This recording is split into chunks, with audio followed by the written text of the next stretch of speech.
Hello everyone, welcome back to study central. इस video में हम लोग पढ़ेंगे अबाउट नेक्स्ट मेजर पॉलिसीज है, वो है हमारी इंडस्ट्रियल पॉलिसी। इसके पहले हमने monetary and physical policy cover कर लिया है।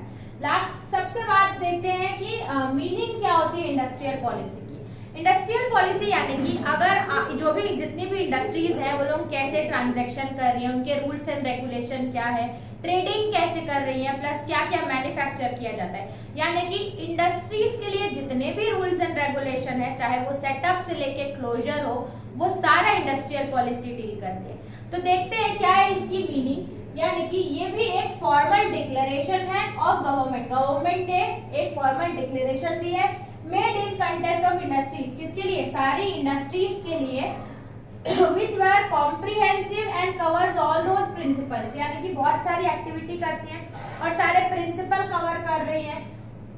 Principal, procedures, rules, regulation, labour policy, monetary policy, government attitudes towards external. अब सारा चीजें जैसे कि लेबर पॉलिसी, मॉनेटरी, फिजिकल, जितनी भी इंडस्ट्रीज ये कवर कर रही है उनके लिए एक इंडस्ट्रियल पॉलिसी लाई गई थी कि कैसे प्रोसीजर चलेगा इंडस्ट्रीज का। ठीक है, उसके बाद आता है इम्पोर्टेंस। अब इंडस्ट्रियल पॉलिसी लाना क्यों जरूरी था? What is the important of industrial policy? Industrial policy ये है कि एक प्रॉपर बोल सकते हैं फॉर्मल स्ट्रक्चर लेके आती है, कैसे ट्रेडिंग करना है, कैसे इंडस्ट्रीज आगे बढ़ेंगी।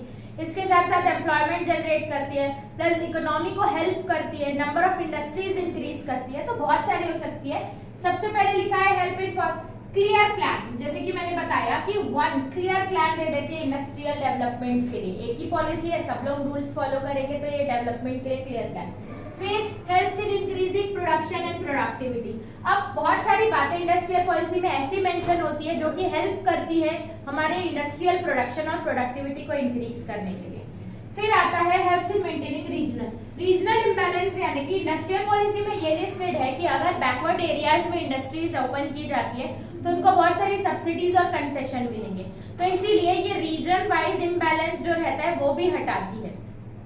फिर आता है स्ट्रेंथनिंग फॉरेन ट्रेड। अब जितनी ज्यादा इंडस्ट्रीज होगी उतना ज्यादा हमारा प्रोडक्शन होगा और हम फॉरेन ट्रेड इंक्रीज कर सकते हैं। इसलिए इंडस्ट्रियल पॉलिसी में बहुत सारी चीजें ऐसी मेंशन है जो कि फॉरेन ट्रेड के फेवर में है। फिर बात करते हैं solving the problem of unemployment. Industries policy में बहुत सारी चीजें इंडस्ट्रीज के फेवर में दी होती है, यानी कि development of more and more industry. जितनी ज्यादा इंडस्ट्री है अनएम्प्लॉयमेंट की प्रॉब्लम सॉल्व हो जाएगी। और उसके बाद रूल्स एंड रेगुलेशन भी डिटरमाइन करती है। इसके साथ साथ बहुत सारे जीडीपी में इंक्रीज लेके आती है। बहुत सारे और भी फैक्टर हो सकते हैं इंडस्ट्रियल पॉलिसी के या इंपॉर्टेंस हो सकते हैं। तो बहुत ही इजी था, ये भी 8 मार्क्स का पूछ सकता है आपको इंडस्ट्रियल पॉलिसी क्या है एंड इम्पोर्टेंस। तो आई होप आपको ये वीडियो में समझ में आया होगा इंडस्ट्रियल पॉलिसी। चलते हैं नेक्स्ट वीडियो में, देखते हैं इस चैप्टर का नेक्स्ट टॉपिक। तब तक के लिए थैंक्स फॉर वॉचिंग।